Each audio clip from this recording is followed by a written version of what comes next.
Donald Trump a remporté 2 États décisifs pour son duel face à Kamala Harris et les républicains ont pris le contrôle du Sénat, renforçant encore davantage la confiance qui règne mercredi dans son camp. Le candidat républicain à la Maison-Blanche a été donné vainqueur en Géorgie et en Caroline du Nord face à sa rivale démocrate, selon des projections de médias américains.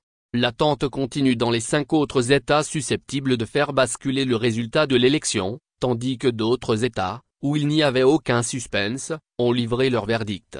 Pour l'instant, Donald Trump fait la course en tête avec 243 grands électeurs, contre 194 pour Kamala Harris. L'humeur est positive dans le camp Trump, a confié à la AFP un des plus proches conseillers de l'ancien président, Jason Millet, et bien plus morose chez les démocrates, Kamala Harris ayant renoncé à s'exprimer dans la nuit. Sa directrice de campagne, Jen Maladion, a reconnu mardi que le chemin le plus clair pour atteindre le seuil fatidique de 270 grands électeurs, synonyme de victoire, passait par le Wisconsin, la Pennsylvanie et le Michigan, soit seulement 3 États pivots sur les 7 enjeux, connus sous le nom de mur bleu. Donald Trump avait remporté ces 3 États en 2016 contre Hillary Clinton. Joe Biden le savait repris en 2020. Moins anxieuse l'ambiance a dans tous les cas complètement changé à l'université historiquement noire de Howard, à Washington, où sont réunis les partisans de Kamala Harris.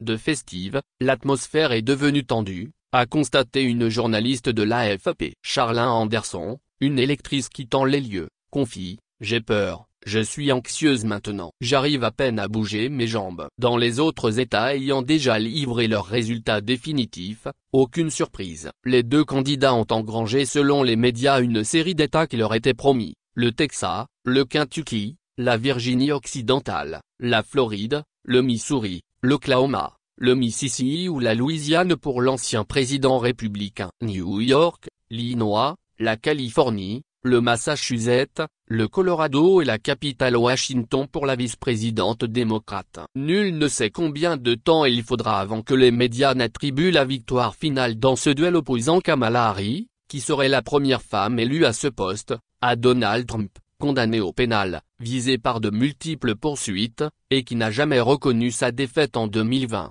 Le monde entier attend l'issue du duel, au terme d'une campagne inouïe marquée par l'entrée en lice fracassante de Kamala Harris en juillet après le retrait du président Joe Biden, et par 2 tentatives d'assassinat visant Donald Trump. Derrière ces 2 candidats, se sont rangées 2 Amériques apparemment irréconciliables, chacune persuadée que l'autre camp mènerait le pays au désastre.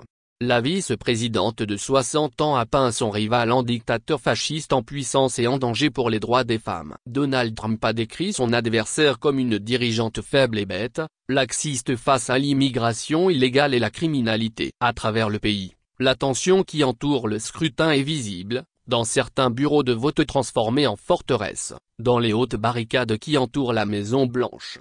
Dans 2 swing states, la Géorgie et la Pennsylvanie, de fausses alertes à la bombe ont visé de bureaux de vote, selon les autorités. Les républicains ont repris le contrôle du Sénat américain jusqu'ici aux mains des démocrates. Le contrôle de la Chambre des représentants n'est pas encore connu. La question très polarisante de l'avortement fait aussi l'objet de plusieurs référendums. Dans l'un des plus suivis, en Floride, une proposition visant à réinstaurer la possibilité de réaliser un avortement jusqu'à environ 24 semaines de grossesse, au lieu de 6 actuellement, n'a pas recueilli assez de voix pour l'emporter.